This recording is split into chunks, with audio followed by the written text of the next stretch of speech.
Doctor, are you sure you checked everything correctly? My voice sounded weaker than I wanted. I can't sleep without drinking tea at night. The clinic smelled faintly of antiseptic and old paper.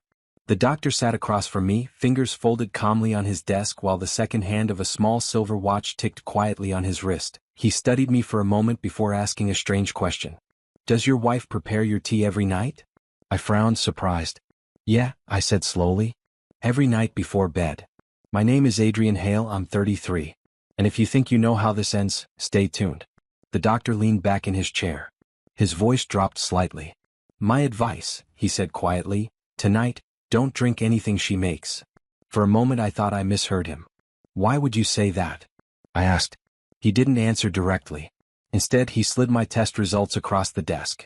Your symptoms, he said calmly, don't look like illness. A cold feeling crept up my spine. What do they look like? The doctor paused. Then he said something that made the room suddenly feel smaller. They look like slow exposure to a sedative compound. My stomach tightened. Are you saying someone is drugging me? The doctor didn't answer that question either. He simply adjusted his watch and said one final thing before I left. Tonight, pretend to sleep. So that night I followed his advice. I lay in bed, eyes closed. And when I saw what my wife did with my tea, my blood ran cold. I kept my breathing slow. Even the way people breathe when they're deeply asleep. Beside me, the bedroom lamp clicked off. The room fell into darkness except for the faint glow from the hallway night light spilling under the door. A few minutes passed. Then I heard the sound I had been waiting for. The soft clink of porcelain. Claire entered the room carrying the familiar white teacup she brought every night. The smell of chamomile drifted through the air, sweet, calming, almost comforting. Almost. I kept my eyes barely closed. Through my lashes I watched her place the cup on the nightstand. Normally she would wake me gently. Adrian, your tea. But tonight she didn't say a word. Instead she stood there, watching me. The silence stretched longer than it should have. Then she reached into the pocket of her robe. My heart started pounding. She pulled out a small amber bottle. Not medicine from our cabinet. Something else. She unscrewed the lid slowly, glancing toward my face again to make sure I was still asleep. Have you ever trusted someone enough to fall asleep beside them every night, never wondering what they might do while you're unconscious? My throat tightened as Claire tilted the bottle. 3 drops fell into the tea. Clear. Almost invisible. She stirred the cup gently with a spoon. Clink, clink, clink. Then she whispered something under her breath that made my stomach twist. Just a few more nights. Just a few more nights. The words echoed in my head like a quiet threat. Claire placed the spoon back on the tray and stared at the cup for a moment, watching the tea swirl slowly under the dim bedroom light. I forced myself not to move. Not to react. The soft ticking of the bedside clock filled the silence. Tick, tick, tick. Claire leaned closer to the bed. For a second I thought she might touch my face, check if I was really asleep. Instead she whispered something else. After that, everything will finally be mine. My chest tightened. What exactly did she mean by that? She picked up the cup again and held it near my nightstand like she always did, careful not to spill a drop. Then she did something strange. She pulled out her phone. The screen lit up her face in the darkness. I watched her type a message. A moment later her phone vibrated softly with a reply. Claire smiled. Not warmly. Not lovingly. The kind of smile people make when a plan is working exactly the way they hoped. Then she whispered quietly into the phone. Yes, he's almost there. My heart slammed against my ribs. Almost where? Claire set the cup down beside the bed and turned toward the door. Before leaving, she looked back at me one last time. Then she said something that made my blood run cold. Soon we won't have to pretend anymore. The door closed softly behind her. And for the first time in my life, I was afraid to drink the tea sitting beside my bed. The bedroom door clicked shut behind Claire. For several seconds I didn't move. The cup of tea sat on the nightstand beside me, steam still curling slowly into the dim room. The scent of chamomile suddenly smelled wrong, too sweet, almost chemical. The bedside clock ticked quietly. Tick, tick, tick. My heart was beating so loudly I was sure she could hear it from the hallway. Slowly I opened my eyes. The amber bottle she used was gone. Claire had taken it with her. But the tea remained. I stared at it for a long moment. 3 drops. Clear. Invisible. The doctor's voice echoed in my head. Your symptoms don't look like illness. My hands had been shaking for weeks. I'd been dizzy at work. Exhausted all the time. I thought it was stress. But now it was suddenly obvious. Claire wasn't trying to help me sleep. She was making sure I stayed unconscious. Carefully I reached for the cup. Not to drink it, to smell it. There it was, faint, bitter, hiding beneath the tea. I placed the cup back down exactly where she left it.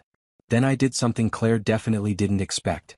I stood up, quietly, slowly, and walked toward the bedroom door. The hallway light was still on. From downstairs I heard Claire's voice again, soft, talking to someone. "Don't worry," she said. A man's voice answered through the phone speaker. "When will he sign the papers?" Claire replied calmly. "Soon." Then she said something that made my stomach turn. "Once he's weak enough, he won't even understand what he's signing." I stood halfway down the staircase, hidden in the shadow of the hallway wall. Claire's voice floated up from the living room below. Calm, confident. The same voice she used when ordering groceries or chatting with neighbors. "He's already exhausted," she was saying into the phone. "The doctor thinks it's stress." My jaw tightened. So she believed the doctor had missed it. The man on the other end of the call spoke again. "And the documents?" Claire sighed softly. "Ready. Once he signs the transfer, the property and the accounts move under my control." The old grandfather clock downstairs chimed once, the deep metallic note vibrating through the house. My stomach twisted. Transfer. Accounts. Property. Everything I owned. I leaned forward slightly and could finally see her. Claire sat at the dining table with a folder spread open in front of her. Inside were printed pages, legal forms. My signature line was already marked with a small red tab. Beside the folder sat the same amber bottle she used upstairs. The man's voice crackled faintly from the phone. "And if he refuses?" Claire didn't hesitate. "He won't," she said. "But if he does?" She picked up the bottle and gently tapped it against the table. Tap, tap, tap. "There are other ways to make him cooperate." My pulse pounded in my ears. Claire leaned back in her chair and said one final thing that made the room feel colder. "Either way, by next week, Adrian Hale won't be a problem anymore." I stayed frozen on the staircase long after Claire ended the call. The grandfather clock in the living room kept ticking, deep, steady, like a quiet witness to everything that had just been said. Tick, tick, tick. Claire gathered the documents into the folder and closed it neatly.